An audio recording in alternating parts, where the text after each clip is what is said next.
Hi everyone, Dr. Gabriel here, and the big question is, does a previous COVID-19 infection give you immunity? I won't bury the lead. Yes, it does. Now, with these videos, what I really want to do is bring people some hopeful and good news for a change. We've been fed a steady diet of fear, fear, fear, bad news, bad news, bad news for like 2 years. So that's what I like to do. And I think the results of this study that I'm going to be talking about in a minute is very good news for everybody on the planet. So let's get into it. So recently, I think in the last week or two, the CDC has released a study that looked at hundreds of thousands of people in both New York and California, and this is around the time period of October, November of 2021, so just a few months ago. And it's important to note that this was during a time when about 95% of cases, or over 95% of cases, were all Delta, which now Delta is, I believe, less than 1%. So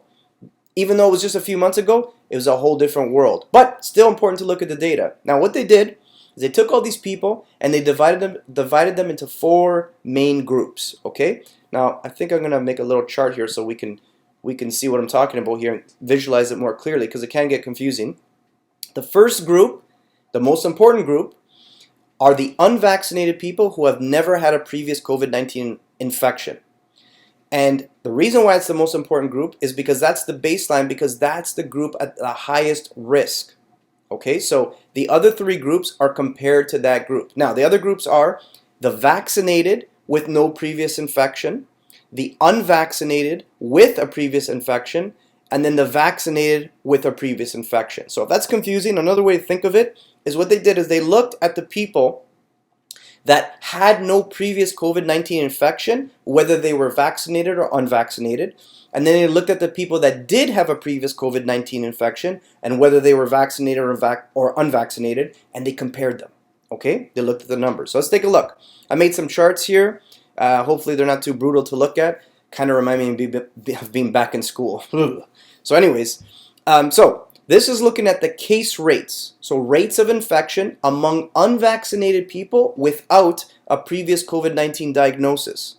Okay, so compared to that number, let's look at the people who were vaccinated but never had a previous COVID-19 infection. So in New York, if you were vaccinated but never had a previous infection, you had a 4.5 times lower chance of becoming infected. In California, that's a 6.2 times lower chance. So right away, being vaccinated gives you protection. Good to know. We already knew this. Let's move on to the good news. The good news here is looking at these 2 columns of the people that have had previous COVID-19 infections, because so many of us have been infected, right? So let's take a look. So if you have never been vaccinated, but you've had a previous COVID-19 infection, this study has found that in New York, you had a 14.7 times lower chance of becoming infected. And in California, that's all the way up to 29 times lower chance. Okay? So this tells us a lot of things. We'll get into it in a minute. Now, if you've been vaccinated, and but you also had a previous infection, so you had both. You had the vaccine and you had COVID-19, then you had, in New York, a 19.8 times lower chance of being infected. Being reinfected in this case, because you had a previous infection, and in California, a 32.5 times lower chance of being reinfected. So this tells us a lot of things. We'll get into it in a moment, but interesting to think about. Next chart here are not just case rates, but hospitalization of people that are hospitalization rates. So this is a more serious infection that you had to be hospitalized for. So compared to group number 1, let's just go back to make this clear. Group number 1, the unvaccinated with no previous COVID-19 infection. Okay? So compared to that group, group number 1, the vaccinated with no previous COVID-19 infection had a 19.8 times lower chance of being hospitalized. Almost 20 times lower chance. Vaccines work. They keep people out of the hospital. And I would add, especially important if you have comorbidities, okay, which is a fancy way of saying you have other health issues. Okay, the more serious, the more important to get vaccinated. Now, for the unvaccinated that already suffered through a previous COVID-19 infection, you had a 55.3 times lower chance of being hospitalized. That's a huge, huge jump. Okay, now for someone who's had the vaccine and a previous infection, you had a 57.5 times lower chance of being being hospitalized. Okay, so what are the takeaways from all this? Okay, there's a lot of takeaways, but I don't want to make this an hour long. So the main takeaways, the ones that I think are the most important in my opinion. Number one, the largest group at risk by far are the unvaccinated with no previous infection. We already knew this, but it's important to point it out. Vaccination gives you good protection, especially in the presence of other health issues. Okay? So, noted. Number two takeaway, and this is the one that I hope puts a smile on your face because it put a big smile on my face.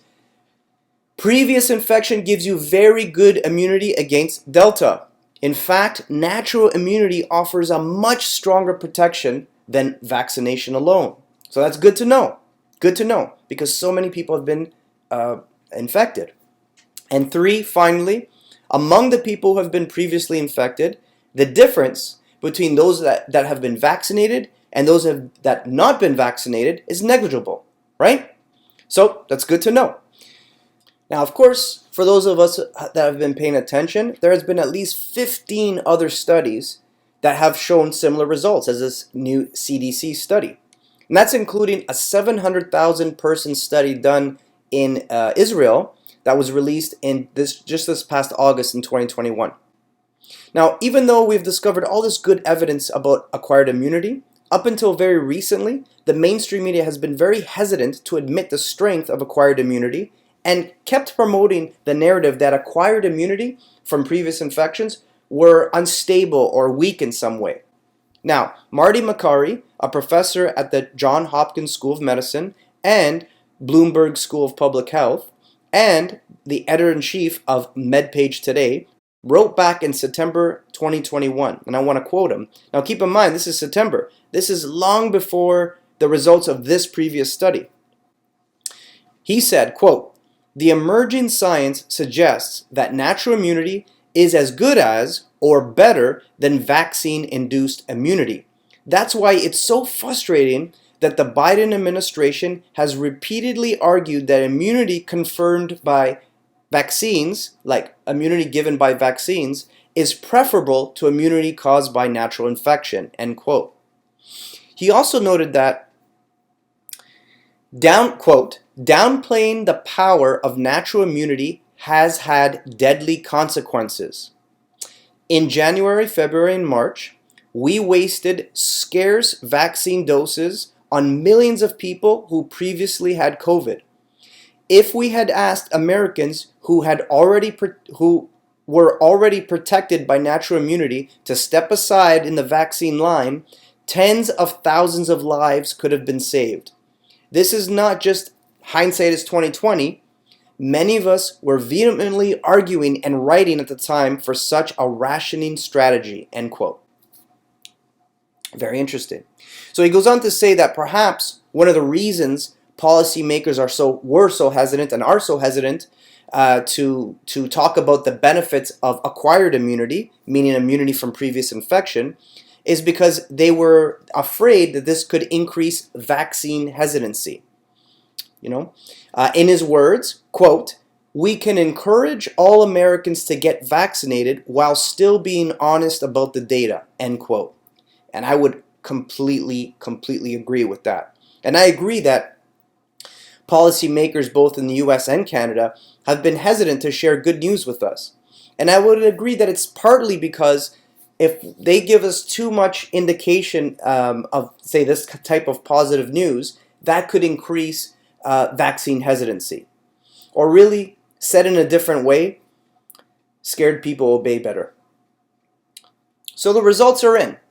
And it turns out that a prior infection by COVID-19, what's called acquired immunity, some call natural immunity, can protect us and does. And that's good to know. Now, just before I wrap this up, a little research on my part and a quick call to Life Labs has revealed that they have a test called the COVID-19 Antibody test. Okay, now this is not to be confused with the PCR test. The PCR test is a test you take to check if you have COVID-19 at that moment, currently. The COVID-19 antibody test, the one I'm talking about that's on the screen right now, this is a test to check if you had COVID-19, you had a COVID-19 infection in the past. Okay? Now, it turns out, if you take a look at the science behind it, it is fairly accurate. It's not perfect, but it's fairly accurate. If you take a look at the sensitivity and the specificity, it's fairly accurate. Now, why am I bringing this up? The reason why I'm bringing this up, and I feel like this is really important, is that there's so many companies right now that are firing people because they're not vaccinated. Okay? And the thinking is, you're not vaccinated, you can get infected, so I'm trying to protect people. I understand. But follow my logic here. If it's true, and it looks like it is, that if you've had a previous infection by COVID-19, whether you were vaccinated or not, your protection is much greater than someone that's been vaccinated. So it makes absolutely no sense to fire people that are unvaccinated if they've been previously infected. So what I'm proposing is companies institute a policy to start checking and running COVID-19 antibody tests looking for previous infections, because you could be firing people that have more protection than the people that you're keeping. It makes absolutely no sense. It's silly. This isn't 2020. This isn't a new pandemic anymore. This is something that we know a lot about after 2 years. Don't ruin people's lives. Don't put so much stress on families. Okay? That's what I wanted to say. I think that's very important. Consider this, please. That's it for today. Thank you so much for listening. I really appreciate your attention. As always, take care of yourself. Make sure you're keeping your stress level down. Exercise is good for that. Make sure you're getting plenty of rest and sleep. Make sure your vitamin D intake is adequate. And as always, check up people around you. Make sure everyone's doing all right. Thank you so much for listening, and we'll see you next time.